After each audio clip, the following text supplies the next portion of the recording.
Hola a todos, bienvenidos a la materia de circuitos electrónicos y eléctricos correspondiente a los alumnos de Ingeniería en Sistemas Computacionales del tercer cuatrimestre.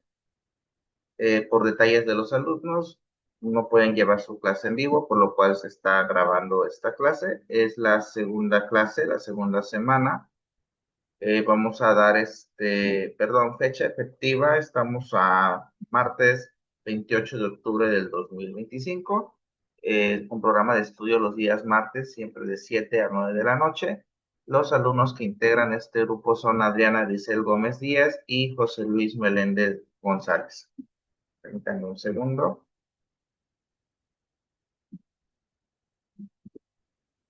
Muy bien. Voy a ir compartiendo pantalla.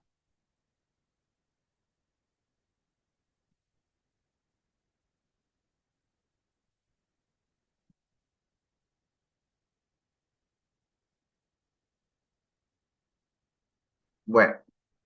Recapitulando lo de la clase anterior y haciendo un pequeño resumen de lo que vimos en la primera clase, pues vimos realmente lo que son los términos de lo que es un circuito electrónico, ¿no?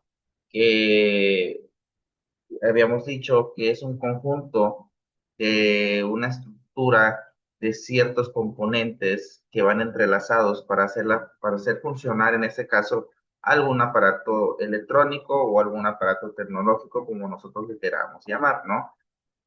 Por ahí vimos un poquito de historia, que conforme se fueron estableciendo los distintos circuitos electrónicos que conocemos, y sabemos que obviamente el humano no puede vivir sin energía eléctrica, ¿no? Es fundamental, obviamente, la energía eléctrica en nuestro día a día.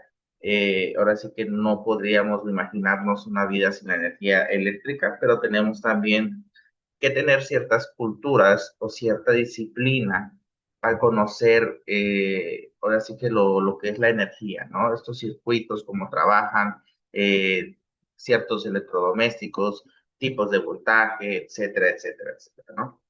Bueno, por ahí estábamos viendo cómo se estructura la materia. Recordemos que por ahí la materia, en este caso, todo, aquí le llamamos materia, ¿no? Todo lo que podemos tocar, ¿no? Ahora sí que todo lo que nosotros podemos, manipular y todo eso, ¿no? Entonces eso se llama materia. Y las materias se han construidas por átomos. En este caso vemos aquí un átomo de carbono, que era un ejemplo, ¿no? Cada átomo está compuesto por un núcleo y tiene neutrones, protones y electrones, ¿no? Y así, de cierto modo, se distingue un átomo de carbono.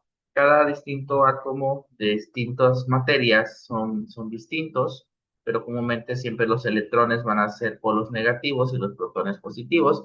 Por ahí mencionábamos también las cargas, tanto como positiva y negativa en la clase pasada, que decimos que cargas iguales se repelen y cargas diferentes se adhieren, ¿no? En este caso, positivo con positivo no se llevan, negativo con negativo no se llevan, y positivo y negativo sí, o negativo y positivo también. Entonces, son las cargas que vimos por ahí. Vimos un poquito también, lo vuelvo a repetir, de la historia de algunos grandes, ahora sí, filósofos y inventores que fueron revolucionando en este caso, pues la energía eléctrica, como Thomas Alva Edison, Franklin, ¿no? Que inventó el pararrayos, Charles Coulomb, que descubrió la fórmula matemática de algunas cargas eléctricas, etcétera, etcétera, etcétera, ¿no? Bueno, vamos a ir de todos modos viendo un poquito más de historia más adelante y vamos a ir viendo nuevos términos poco a poco en esta clase. Vamos a tocar el primer tema, que es la generación, la distribución y el consumo de la electricidad. Como punto número uno, tenemos que la electricidad se genera mediante unas máquinas llamadas alternadores en las centrales térmicas, hidráulicas, eólicas y nucleares. En este caso, por ahí, al menos, bueno, tomando en cuenta nuestro estado de Chiapas, acá hay un generador de electricidad muy grande, que es un generador hidráulico, que es la famosa de Chicoacén, que esta presa de Chicoacén es una energía hidráulica que es a través de la caída de agua. Y pues por ahí leyendo creo que da un 45 a 50% casi de lo que es el consumo de luz de del país, ¿no? Es una de las presas más grandes de que nosotros contamos y se encuentra en el estado de Chiapas, ¿no? Entonces, las presas igual son generadores de energía que son hidráulicas. Están los alternadores como centrales térmicas, que esto lo encontramos obviamente en grandes empresas como la Comisión Federal y son obviamente los puntos centrales de donde generan esta energía, ¿no? Y los nucleares, que son muy difíciles de encontrar cotidianamente, pero se encuentran por ahí, ¿no? Número punto dos, la electricidad se transporta desde los centros de producción hasta los centros de consumo. ¿Cuáles son los centros de consumo? Pues las empresas, los hogares, todo lo que requiera energía, ¿no? Y número tres, la industria se consume electricidad en alumbrado y grandes maquinarias. En las viviendas se utiliza para alumbrado y los aparatos domésticos, ¿no? Bueno, viendo la imagen, podemos ver que aquí tenemos nuestra central generadora, que podría ser ya sea una central nuclear, una central eólica, hidráulica o lo que sea, ¿no? Entonces, en este caso viaja lo que es la energía. Acá tenemos el KB, que se llama kilovoltios, que lo vamos a ir viendo más adelante. Se encuentra en una estación elevadora. Esto es lo que conocemos como subestaciones, que la podemos encontrar en nuestras ciudades, pueblos o localidades donde nos encontramos. Siempre se le llama subestación. En este caso puede ser una subestación o una estación. Son un poquito más grandes. Ahorita vamos a ir al punto de la subestación. Entonces viaja la energía a través de antenas, en este caso que se le llaman red de transporte, que vamos a encontrarlas siempre estas antenas en carreteras, en calles, etcétera, ¿no? Entonces estas viajan a otra subestación de transformación y va a través de una red de reparto que volvemos a hacer. Son antenas mucho más pequeñas que las encontramos obviamente en nuestras calles de los hogares y directamente, ¿no? Y este tiene un transformador de distribución que siempre tiene un transformador estas antenas. De ahí viene un cliente industrial y el cliente industrial va a un centro de transformación hasta por fin llegar a lo que es a una empresa, a un hogar, directamente a lo que ocupe luz, ¿no? Entonces, comúnmente siempre llega a 125 a 220 voltios, lo que es en una casa de hogar o una empresa industrial. Si se dan cuenta, empieza con 3.36 kilovoltios, que es una energía demasiado grande, y se empieza a ir repartiendo a 110 a 380, va reduciendo. Esto hace que las redes de transporte vayan reduciendo y obviamente va alternando las subestaciones, ¿no? Acá vemos 110, 380 y ya en la red de reparto empiezan a 25 o 132 kilovoltios y empiezan a reducirse, ¿no? Entonces, todo este viaje se empieza a reducir hasta llegar al voltaje común que tenemos en el lugar, que va de 125 a 220 voltios, ¿no? Esta es una regulación que tenemos acá en México y es lo que es el ciclo realmente, cómo se reparte en este caso la electricidad. La corriente eléctrica, existen materiales conductores y materiales aislantes de la electricidad. Los materiales conductores permiten el paso de la electricidad, mientras que los aislantes no. La corriente eléctrica es el movimiento de los electrones a lo largo de toda la longitud del material conductor. Para que se produzca la circulación eléctrica a través de un material conductor se necesita lo siguiente: un circuito cerrado por el cual puedan circular los electrones cotidianamente, un dispositivo que suministra la energía necesaria para producir el movimiento de los electrones a través del circuito, y estos dispositivos son los generadores, pilas o baterías. Bueno, recordemos que aquí tenemos materiales conductores y aislantes, ¿no? Comúnmente, la mayor parte del conductor más común que podemos encontrar en nuestra vida cotidiana es el cobre. En este caso, el material aislante, pues es todo lo plástico, lo que recubre, ¿no? Por ejemplo, acá tengo, por ejemplo, un cable de voltaje de un cargador teléfono. Obviamente, el material aislante es el plástico que recubre todo lo que va al cable. Y dentro pues tenemos una secuencia de cables que están cubiertas de cobre, ¿no? Entonces, si nosotros no tuviéramos este material aislante y agarráramos el cobre y lo conectamos a la corriente eléctrica, es muy seguro que nos pegue pues, nos electrocutemos, ¿no? Entonces es muy importante que todo material tenga un aislante, que es comúnmente es plástico, hule, todo lo que no conduce a la electricidad, Y obviamente tenemos que tener un dispositivo generador, ¿no? En este caso, un generador de tensión, que puede ser un cargador, que reconduce lo que es en este caso, pues el voltaje, donde pasan los electrones a través de todo lo que es el material, en este caso, que es el conductor. Y va a un ciclo, como podemos ver. Recordemos que las baterías y todo fuente de energía va a tener un polo negativo y un polo positivo. Esto ya es de lleno, no lo podemos cambiar, esto siempre va a ser así. Entonces viajan a través de un generador de tensión, la batería da y viaja como a través de un ciclo, ¿no? Y esta es la corriente y viaja como un ciclo totalmente. Hasta que nosotros pues detenemos ese ciclo cuando nosotros decidimos cortar la energía, ya sea con un interruptor, que vamos a ir viéndolo más adelante, cómo funciona.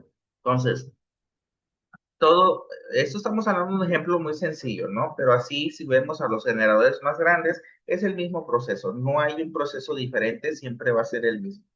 Entonces, comúnmente siempre van a ser estos circuitos cerrados en los que generan energía. Y para todo dispositivo electrónico, desde un teléfono celular, la batería de nuestro teléfono está generando electrones y está circulando a través de todo el circuito electrónico que tenemos integrado en nuestro teléfono, computadoras, televisiones, etcétera, etcétera, etcétera. Todo viaja los electrones a través de un ciclo. Proseguimos.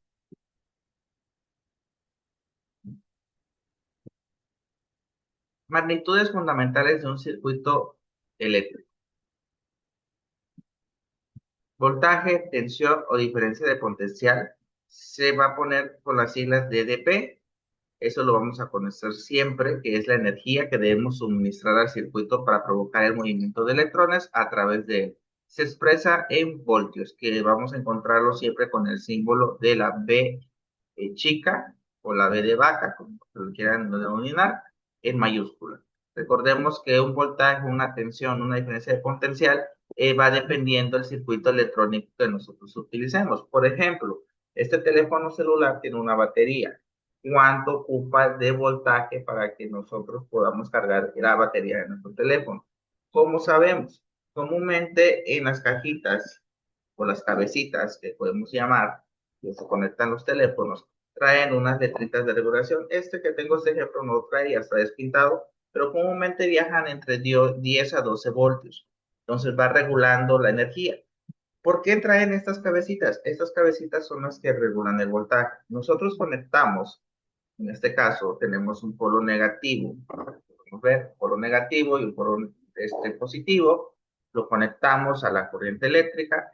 El enchufe de nuestro hogar nos da un voltaje de 110, 120.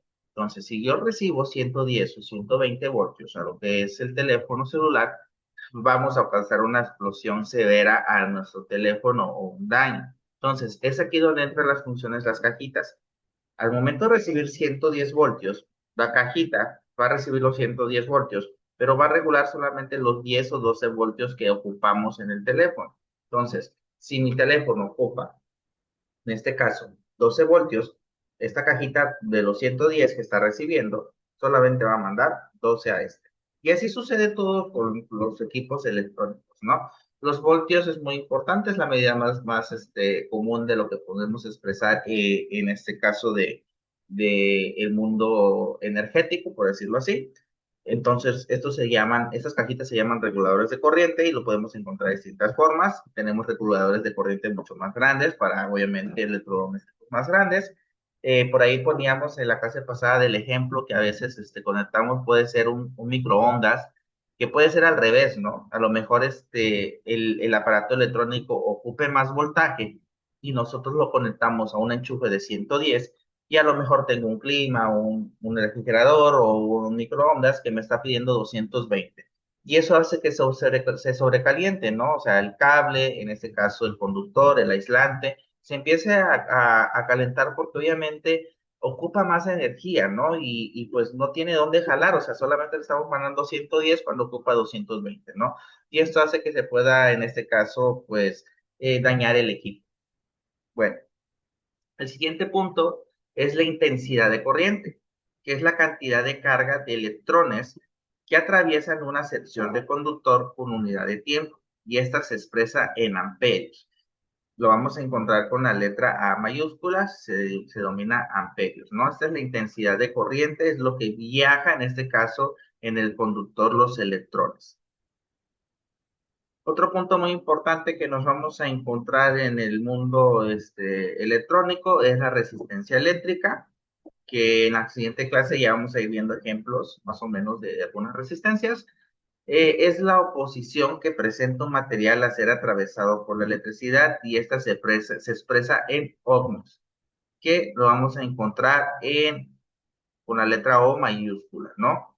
Las resistencias eléctricas es como un antiaislante, igual en este caso, que sirven como, por ejemplo, si nosotros no podemos destapar la cajita, pero acá adentro vienen varias resistencias eléctricas, y esas resistencias son las que nos ayudan a regular el voltaje.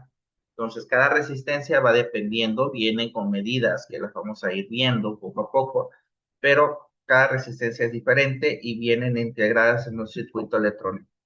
Y por último tenemos el convenio, que supondremos por tradición que el flujo de corriente es debido al movimiento de las cargas positivas del polo positivo al polo negativo, aunque en realidad es debido al movimiento de los electrones. Bueno, acá tenemos, comúnmente así se expresan ahora sí que los planos de un circuito eléctrico, perdón.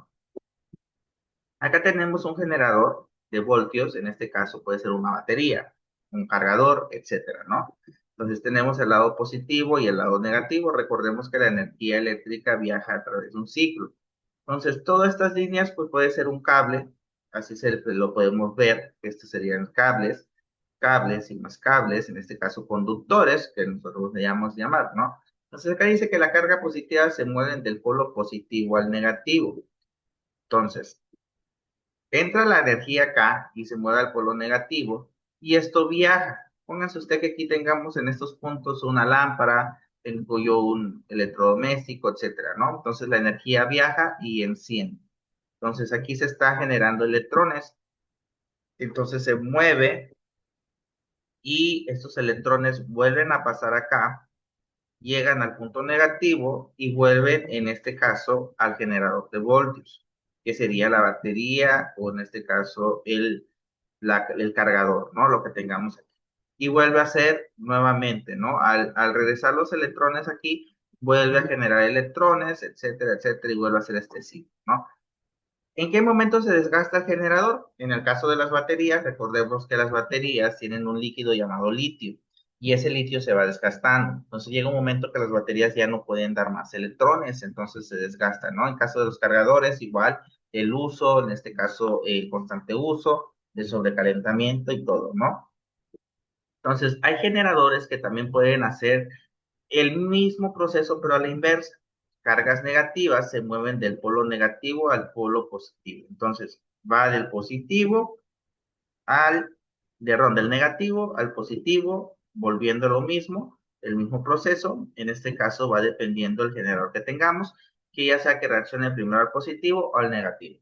Pero nunca vamos a encontrar dos polos positivos y nunca vamos a encontrar dos polos negativos. Nunca, en ningún tipo de circuitería electrónica lo vamos a encontrar. ¿Por qué? Porque generaríamos una explosión, un sobrecalentamiento, nos podríamos electrocutar, podríamos ocasionar un accidente, ¿no? Entonces es muy importante nosotros detectar polos negativos y negativos del generador que nosotros tengamos. Esto, ¿cómo lo podemos hacer? A través de un multímetro. En las siguientes clases vamos a enseñar cómo se trabaja un multímetro, por los que realmente sí no saben cómo utilizarlo, y ver a distintos tomas de corriente para aprender, ahora sí que aprender a usar el multímetro, ¿sale? Bueno, vamos a avanzar. Componentes de un circuito eléctrico. En general podemos clasificar los componentes de los circuitos eléctricos en elementos activos, que suministran energía eléctrica, lo podemos llamar la tensión o voltaje, al circuito, y son los generadores eléctricos más conocidos como pilas y baterías, ¿no? Esos son los elementos activos. ¿Cómo vamos a encontrar el símbolo de un elemento activo, ya sea de pila o batería? La vamos a encontrar aquí. Podemos ver los símbolos en la tablita, las diferentes simbologías, que podemos encontrarlo aquí. Esto sería una pila y si vemos dos pegados sería una batería. Es muy importante conocer los símbolos electrónicos ya que a través de esto pues se hacen en este caso los planos de un circuito electrónico. Elementos pasivos son los que consumen energía eléctrica del circuito. Son los receptores, que pueden ser resistencias, las bombillas, los motores o inclusive los timbres, etcétera, ¿no? Acá podemos ver las resistencias, cómo se dibujan a través de un circuito electrónico, un plano circuito electrónico, una bombilla, un motor, un timbre y el conductor, que sería el cable, ¿no? Conductores son los cables que conectan los diferentes elementos de un circuito. Hay distintos tipos de conductores. Comúnmente habíamos dicho que está el cobre, por ahí está inclusive el titanio, ya es un conductor. En cuestión de redes, de internet, se encuentran obviamente un conductor nuevo llamado fibra óptica.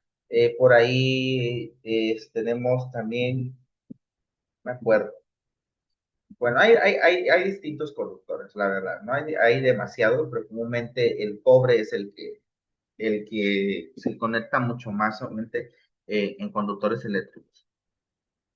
Bueno, elementos de maniobra son los que activan y desactivan los circuitos a voluntad, son los interruptores, los pulsadores o los conmutadores, etcétera, ¿no? Entonces aquí vemos el símbolo de un interruptor, de un pulsador y de un conmutador. Y los elementos de protección empleados para proteger a determinados elementos de un circuito de elevadas tensiones e intensidades. Los fusibles son un ejemplo. Acá tenemos el símbolo de los fusibles. Los fusibles comúnmente los encontramos en casa, se han venido actualizando igual los fusibles, anteriormente eran unos cilindritos así que se quemaban el fusible y se quemaban. Ahorita ya son pastillas, también se le pueden pastillas, pero al final de cuentas son fusibles. Estos hacen que, por ejemplo, sean, que protejan, ¿no? Más que nada, ya sea un área local, un hogar o algo, y a través de una tensión alta de voltaje, ¿no? A veces, por ejemplo, en nuestra casa podemos recibir los 110 a 220 voltios que nos ofrece, en este caso, pues la empresa de electricidad. Pero puede ser que a lo mejor en ese caso la empresa te esté pasando por algún momento en el cual sube la tensión eléctrica o tenga un fallo y a lo mejor ya no me llegue 110 o 220 voltios a mi casa, a lo mejor me lleguen 300, 500 o 600 voltios. Entonces, ¿qué va a pasar? Que me va a afectar todos los componentes electrónicos que yo tenga en mi casa. Entonces, ¿qué es lo que hacen los fusibles? Son estos casos para proteger elementos del circuito. Entonces, un fusible, a veces cuando dice, es que se me quemó un fusible, ok, sufrió un sobrecalentamiento de voltaje. ¿Por qué? Porque detuvo ese voltaje y se quema el fusible.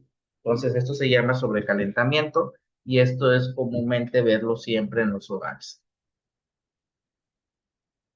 Vamos a continuar.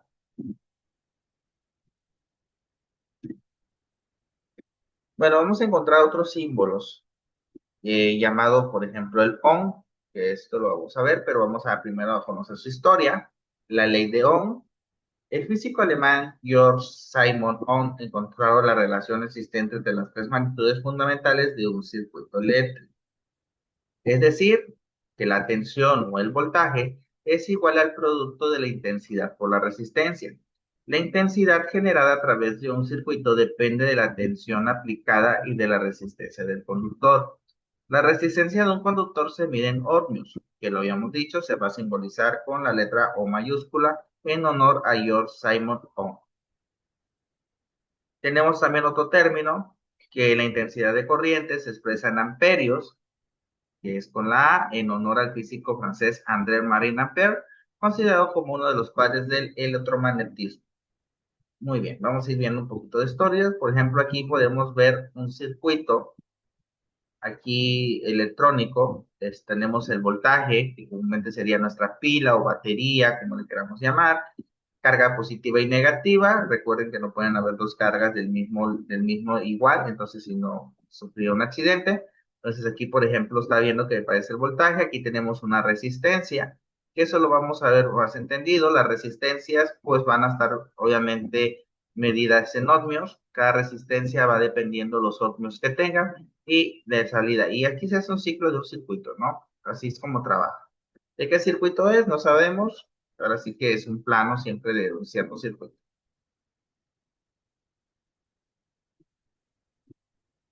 Proseguimos. Ok, la tensión se expresa en voltios en honor al físico italiano Alessandro Volta, inventor de la pila eléctrica o pila voltaica, ¿no? Ya lo vimos, el voltio es lo más importante, que es con la B mayúscula.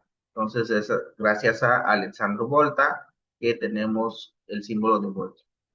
Para recordar la ley de Ohm y cómo se calculan las diferentes variables que se relacionan, ya sea el voltios o V y R, que son tres variables, aplicaremos el triángulo de la ley de Ohm. Como tenemos tres posibles variables, que es V, I y R, siempre conoceremos dos y nos pedirán calcular la tercera.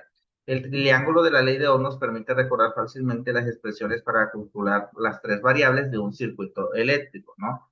Entonces acá tenemos la famosa fórmula que el voltaje es igual a la variable I por la variable R. Entonces tenemos este triángulo.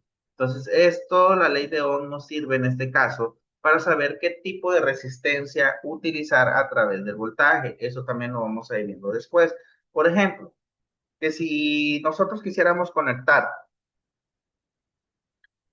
un electrodoméstico que tenga 120 voltios, entonces y que, por ejemplo, me esté llegando 180 voltios de energía eléctrica y yo nomás ocupo 120.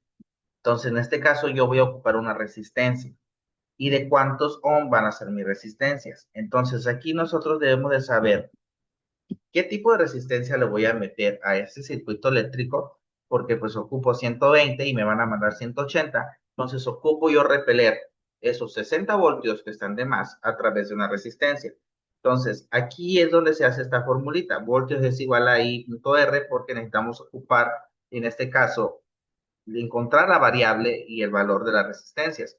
Entonces, en la siguiente clase vamos a ir viendo ya, por ahí tengo unos ejemplos de resistencias para que nosotros sepamos medir qué tipo de resistencias. Las resistencias vienen a través de colores y debemos de saber los números de ohmios que tiene cada resistencia y para qué lo vamos a utilizar en cada circuito.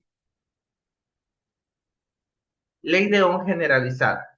En un circuito eléctrico cerrado, se cumple que la suma de las tensiones de pilas o baterías es igual a la suma de las caídas de tensión en las resistencias.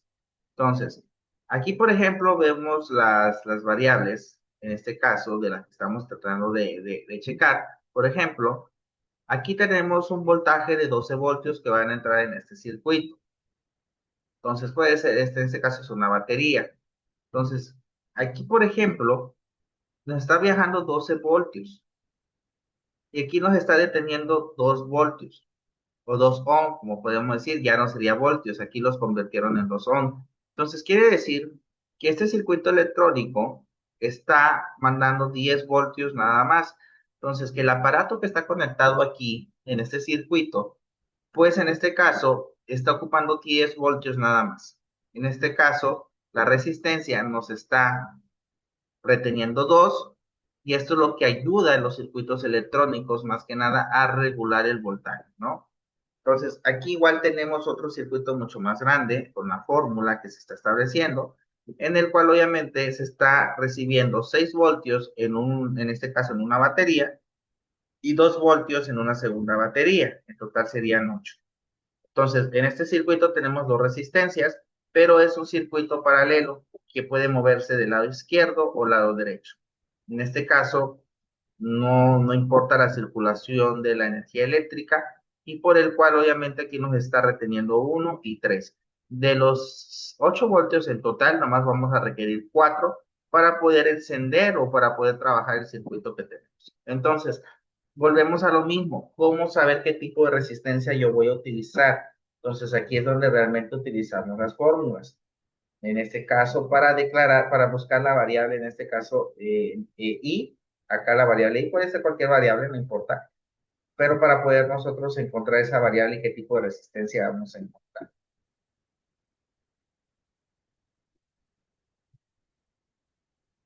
Energía y potencia eléctrica. La energía es la cantidad de trabajo que un sistema es capaz de producir.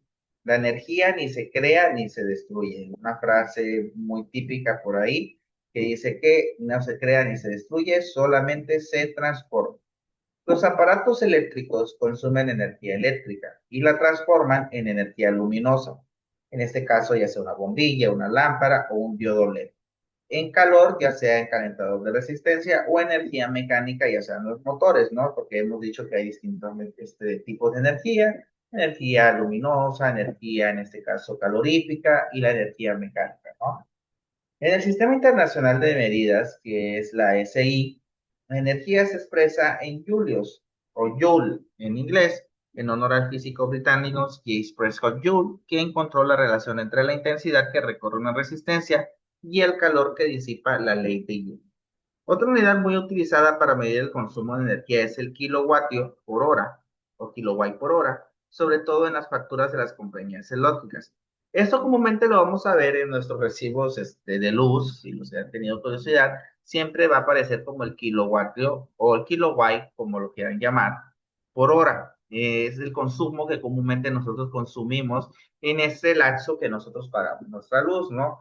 A veces, ahorita desconozco si sigue viendo en el recibo, pero a veces venía como un listado de comúnmente el tiempo de cada, por ejemplo, no te ponía electrodoméstico, ¿no? Porque obviamente, ¿cómo vas a saber, cómo vas a ver Comisión Federal de Electricidad qué tipo de electrodomésticos tiene, ¿no? Pero, por ejemplo, te ponía que cierto voltaje estaba consumiendo más y te mostraba qué aparato realmente estaba consumiendo más en tu casa, ¿no? El que estaba generando más luz.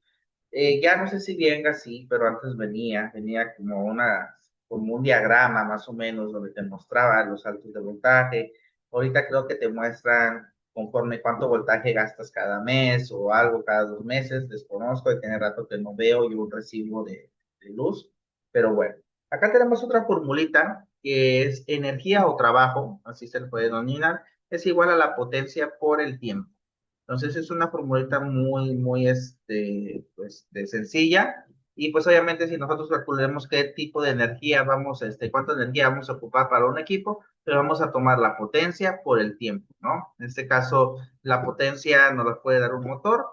Comúnmente a veces en los vehículos escuchamos qué tanta de potencia tiene, pues la potencia se mide a través de caballos de fuerza.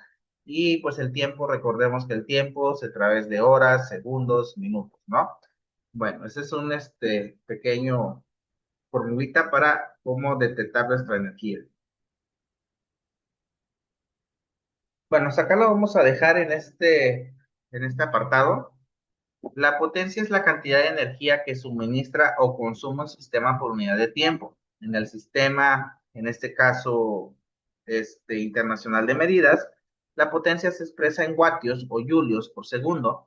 El vatio procede del ingeniero escocés Ian Watts, padre de la primera máquina de vapor industrial que funcionó eficazmente en la primera revolución en 1800.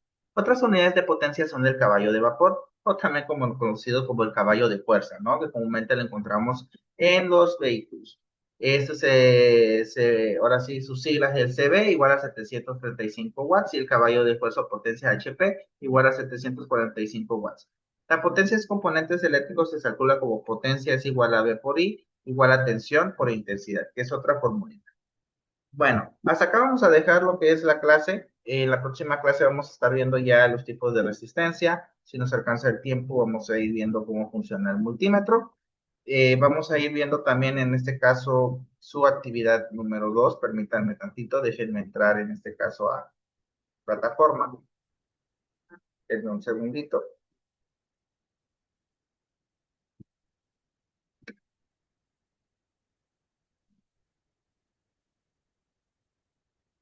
Les recuerdo que cualquier duda o sugerencia que gusten, estamos conectados a través del WhatsApp, del grupo de WhatsApp. Pueden mandarme ahí un mensajito de WhatsApp para contestar sus dudas. Igual si tienen dudas sobre las actividades, con mucho gusto resolvemos las actividades. Bueno, voy a ir compartiendo pantalla.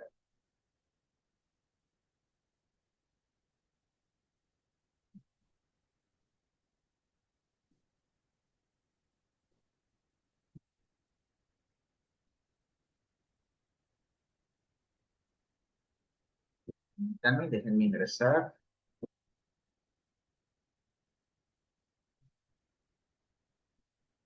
Ok, ya vamos en la semana número 2, correspondiente a la actividad número 2. Vamos a ver cuál es la actividad número 2.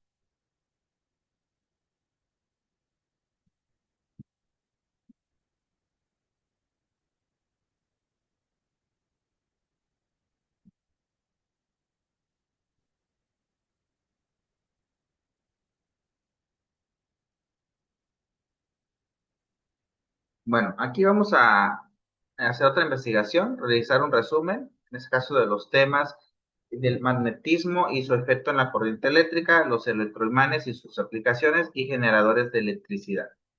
Bueno, por aquí ahora tocamos generadores de electricidad, estamos hablando de baterías, en este caso motores. El magnetismo igual es otro punto de corriente eléctrica y muy famoso de los electroimanes también. Entonces, hay que investigar esos temas, por favor, porque es realizar un resumen de estos tres temas. Recuerden tener su introducción, su conclusión de cada, de cada archivo, de cada trabajo y su hoja de presentación. Bueno, sería de mi parte todo. Nos estaríamos viendo la siguiente semana. Muchísimas gracias. Hasta luego.